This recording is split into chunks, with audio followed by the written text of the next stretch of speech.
చివరికి ప్రజలతో కూడా ఏమంటున్నాడు, మీరు కాంగ్రెస్ కోటేయకపోతే మీ రేషన్ షాప్ బంద్ అవుతుంది, మీ పెన్షన్ బంద్ అవుతుంది.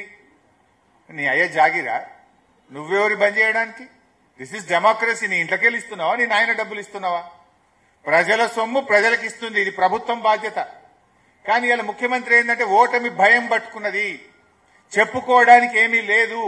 అందుకే ఇలా రేవంత్ రెడ్డి బ్లాక్ మెయిల్ కు పాల్పడతా ఉన్నాడు, ప్రజలను బెదిరించే ప్రయత్నం చేస్తా ఉన్నాడు. ప్రజాస్వామ్యంలో బెదిరింపులకు తావులేదు, స్కీములు బంద్ చేస్తా అని చెప్పడానికి అవకాశం లేదు. ఇది కేవలం నీ ఓటమి భయంతో, ఫ్రస్ట్రేషన్ తో ఇవాళ ముఖ్యమంత్రి గారు బ్లాక్ మెయిల్. చివరికి ప్రజలతో కూడా ఏమంటున్నాడు, మీరు కాంగ్రెస్ కోటేయకపోతే మీ రేషన్ షాప్ బంద్ అవుతుంది, మీ పెన్షన్ బంద్ అవుతుంది. నీ అయ్యే జాగిరా, నువ్వెవరి బంద్ చేయడానికి? This is democracy. నీ ఇంట్లోకెళ్ళి ఇస్తున్నావా, నీ నాయన డబ్బులు ఇస్తున్నావా? ప్రజల సొమ్ము ప్రజలకు ఇస్తుంది, ఇది ప్రభుత్వం బాధ్యత.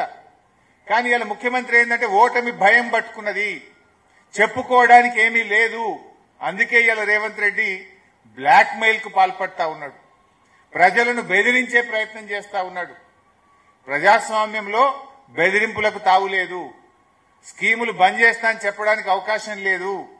ఇది కేవలం నీ ఓటమి భయంతో, ఫ్రస్ట్రేషన్ తో ఇవాళ ముఖ్యమంత్రి గారు బ్లాక్ మెయిల్ కు పాల్పడతా ఉన్నాడు.